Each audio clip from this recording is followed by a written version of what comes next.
I feel like if you eat Arby's and you actually like it, you might be making some reckless decisions. Does anybody even actually like Arby's? I've never had it.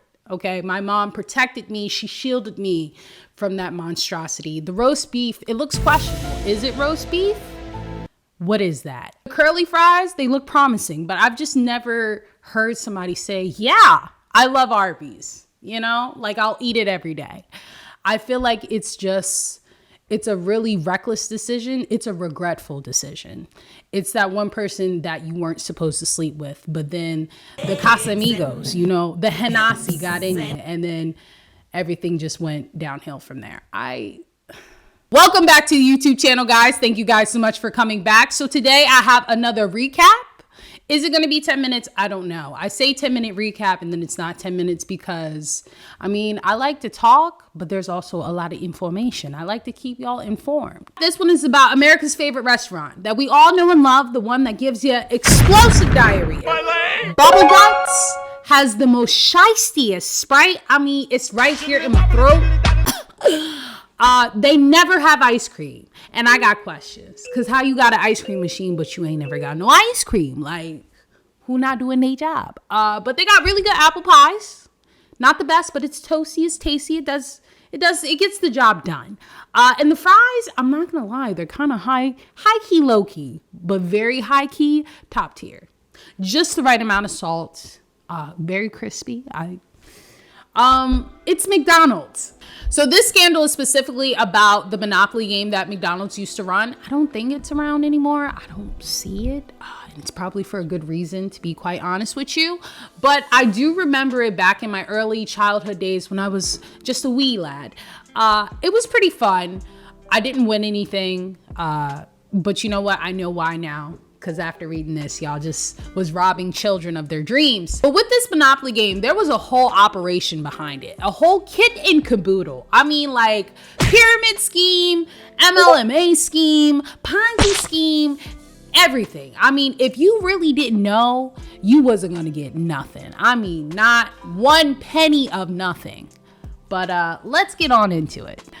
So McDonald's started this Monopoly game back in 1987. It was created by the Simon Marketing Company. They are also the same company that created the Happy Meal. And that's a bang for your buck. I think the Happy Meal, to be quite honest with you, is just a high value Lunchable. And I'm okay with that. So McDonald's used this game in order to increase their marketing, increase their sales, and it was a huge, massive success. The game is pretty simple. The rules are pretty simple, actually. You just go in to McDonald's, you buy, I don't know, a Big Mac, a soda, and you are able to get a chance to win high value pieces or any type of pieces really that they promote in the commercial. And you can get up to $1 million. You could get a car or a paid vacation. But all of it is through transactions of going into McDonald's and either buying food, or you can go in and request to get a game piece or get it even sent by the mail. So the story actually begins in Jacksonville, Florida, which, you know, everything happens in Florida. Florida is a whole different country. I'm going to keep saying this until I die. There is something in the water down in that dirty, murky state. And I feel like it is bath salts in that water. But yeah, the story begins in Jacksonville, Florida, in the FBI headquarters. So that specific unit in Florida was known to be like the worst unit you could ever be transferred to. They dealt with the most boring crimes, anything that was white collared. I mean, stuff from like insurance fraud to small claim court stuff that like built into a bigger scheme. So like if people were just, you know, not filing their taxes, or people doing, you know, backsided business deals that just dealt with a lot of paperwork. And there was a specific agent, he goes by the name of Doug Matthews, and he actually is the comedic relief in this documentary, which is on HBO, by the way. And the name of it is actually Mcmillions. I didn't even guys give you the intro information, like who am I? I'm a terrible source. But Doug Matthews, he was very new to the force, okay? He was ready to knock down some bad guys. He was ready to just beat somebody up, arrest you in the name of the law, whatever. And he teamed up with this guy. He's an OG by the name of Rick Dent. And one day he goes up to his computer and all he sees is this post-it note that says, McDonald's Monopoly fraud scheme? Question mark? And he asked him, he's like, sir, what is this? And he was like, it's nothing important. But Doug wasn't going to let it go. So he ended up doing his Googles. He was like Inspector Gadget, trying to, see exactly what was this case. And he found out that they got a tip from somebody, which we will reveal later. Actually, the plot twist is crazy, man. But the FBI got a tip from somebody who essentially said that there is a scheme going on with the Monopoly game, that there is fraud that's happening, that everybody who is a winner, it's not all what you think it is. It's a lot of smoke and mirrors. Investigate, right? What they realized after doing some initial research is that from 1989 through 2001, there was nobody who reported to be $1 million winner, which is like a little suspicious. But he eventually struck on something to realize that all of the recent past winners were all connected by being related to one person, which goes by the name of Uncle Jerry. He also noticed that all of these 3 people were in contact with him and that they were all related to other past winners as well. And that's where really the story begins. And he realizes that there is a whole web, a whole connection of people who won the $1 million. When they did the calculations, they realized that this scheme, essentially money-wise, was up to $24 million. Freaking how, Sway? So they talked with McDonald's first just to see if anybody inside of the corporation was actually doing the insider information. Were they the ones actually giving the $1 million away to all these people? And they realized that McDonald's was completely blindsided. They didn't know what was happening, which means you should fire everybody, because like, how do you not know people are finessing your own game? Like, what am I paying you for? Eventually they cracked down and they started doing an official operation, and they ended up naming the operation Final Answer. Now, the main thing that they had to find was these past winners, and find out who is Uncle Jerry, and how Uncle Jerry is somehow finessing the game and is magically gifting these people with $1 million. And the way that they went about this plan was pretty clever. They decided that indeed, in fact, that they were going to catch these people quite literally in 4K, or in this case, a camcorder. So they devised a plan where they created a fake production team, and they called all the past McDonald's winners, and they said, we're going to throw a reunion. It's going to be in Vegas. All you have to do is we're going to set up, and you guys are just going to retell your story about how you won the $1 million, take your picture, and then we'll send you on a flight and you can gamble all your money away, okay? None of that was going to happen, but they didn't know that. In lieu of McDonald's working with the FBI on this case, they decided to release another Monopoly game. And this was going to be like the big and final one. And this was the testament for the FBI to find out exactly how and what was going on behind the fraud scheme. So they were on limited time. So the first winner that they interviewed goes by the name of Michael Hoover. Now, Michael Hoover allegedly got his winning piece from a People's magazine. So he was on the beach, okay? My boy had the toes out, buns out, trying to get the Red Lobster tan, okay?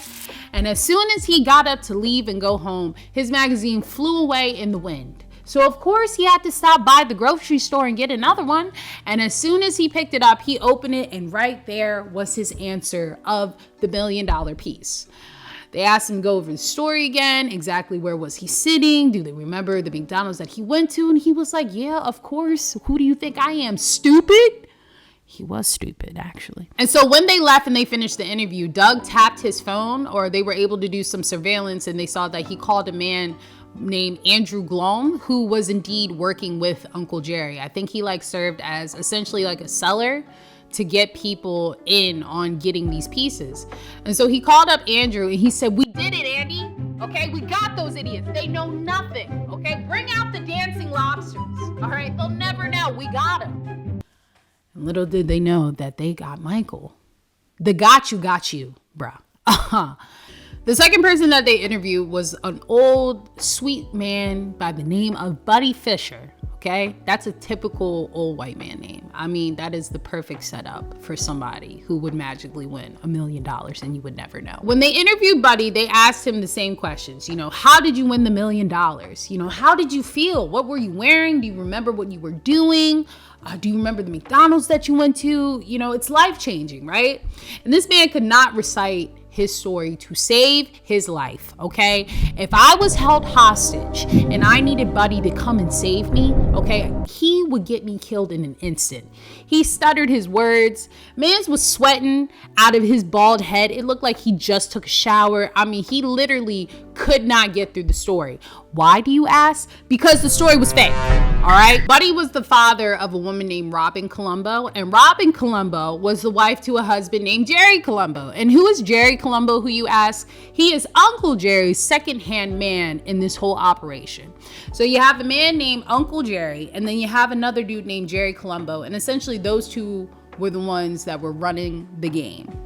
I guess, Jerry Colombo wanted to get in good with his father-in-law, and say, here, Pop, have $1 million. But Buddy could not get through that story to save his life. And it was bad. It was real bad. That's how they knew that essentially, if he can't even say his own full name, something is going on. So the last and final winner that they caught red-handed was a woman goes by the name of Gloria Brown. So Gloria Brown, essentially, the story that she painted was that she was a social worker that took a sabbatical for mental health reasons. And she moved down to Hilton Head, South Carolina. And she went into McDonald's and she found her winning piece and blase, she's a millionaire. And they interviewed her and they asked her, what exactly was she doing that day? And Doug, this is how he got her. And this, essentially her story, this is how they knew for sure that there was a fraud scheme happening. So Doug took a picture and he showed it to her. And he was like, do you remember, the exact McDonald's that you went to have the winning piece? And she's like, yeah, of course I do.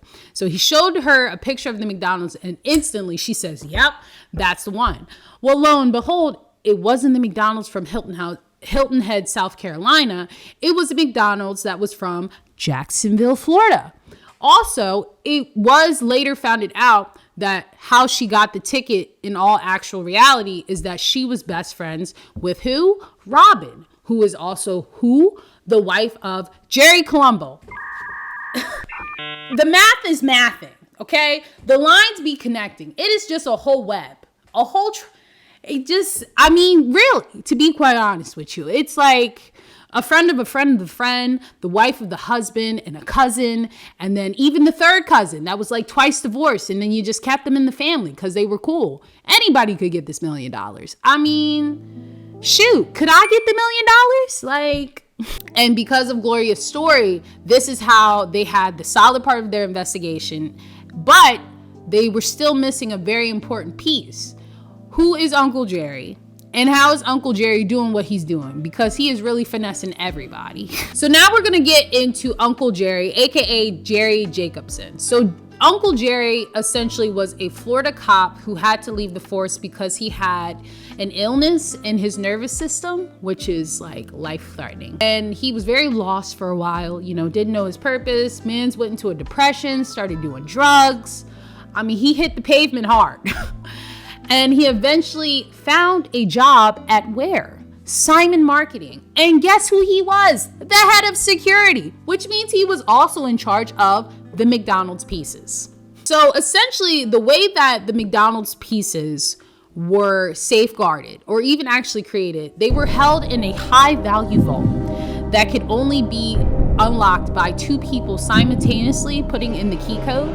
And then it was put into a suitcase that was handcuffed with two people and carried out. The pieces itself had imperfections and watermarks that you could only see underneath a black light.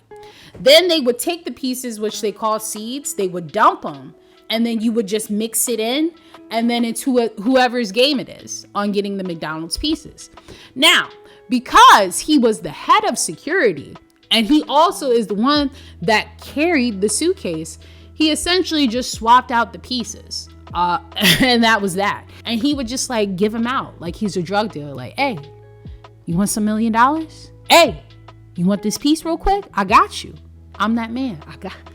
They call me Uncle Jerry. You heard? And that's essentially how he got with it. So Jerry Colombo is like a descendant of like a big head mafia group. His dad was in charge of one of like, I guess, a famously known mafia group in Brooklyn. And these two met, I believe, at a club or somewhere. And essentially Jerry carried on the legacy of his father, running like illegal things that were like happening with like, I guess, gambling in South Carolina.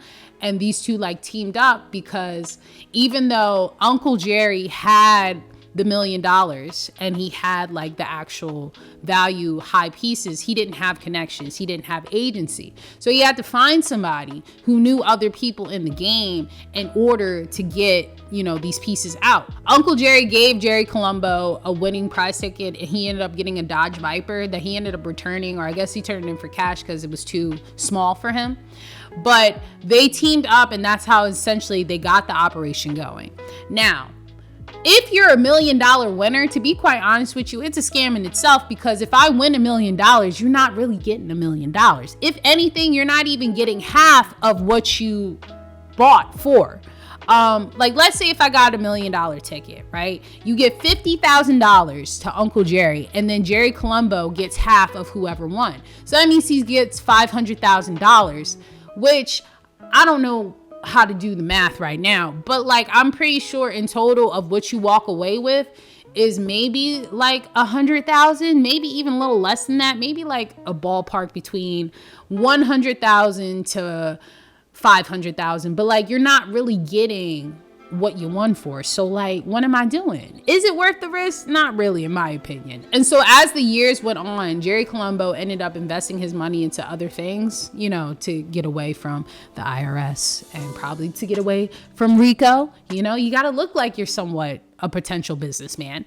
He ended up investing money into a strip club, and then it got shut down because in the state of South Carolina, they don't play those games. All right. They even close liquor stores early.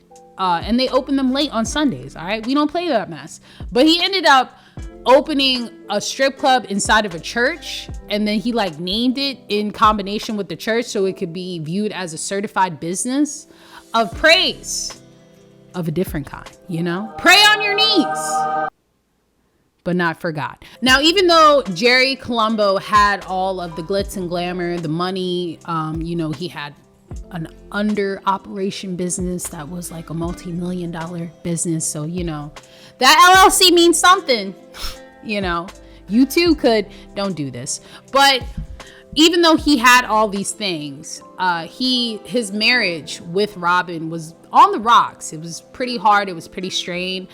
I feel like he was just in a whole different world with the money, and it was straining on their relationship. They had a child, and you know, even though he was trying to be a great father, it was a lot of tit for tat. Also, like, his family didn't like Robin. It was all bad news. And essentially what happened was like one day they were arguing in the car while Robin was driving, and lo and behold, they got into a car accident. It was pretty nasty, and it resolved in Jerry Colombo dying, and Robin being left, you know, as a single mother. So Uncle Jerry had to move on from that. And essentially he was like, RIP to my brother, but you know, the money still got to come in, you know? So he ended up venturing out to other prospects. And that's how he found Andrew Glom. And Andrew Glom, I don't know if he met him, and he knew him from California when he was a cop. He teamed up with Andrew Glom. Andrew Glom was like I said before, an ex-convict.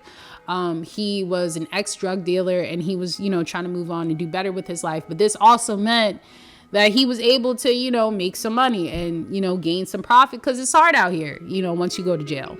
So that's what he did. He served as a recruiter, and he ended up, you know, finding other people who essentially wanted to win money for free-ish, even though you don't keep all of your money. And that's really all that there is to it. After the FBI interviewed all these people, they immediately started with the indictments. Everybody who was a winner was indicted on mail fraud and conspiracy. And then the main people who were involved in the investigation, I know Uncle Jerry ended up being arrested. Sadly, there's nothing they could do with Jerry Colombo. But they got all of this information from Robin and Andrew Glom.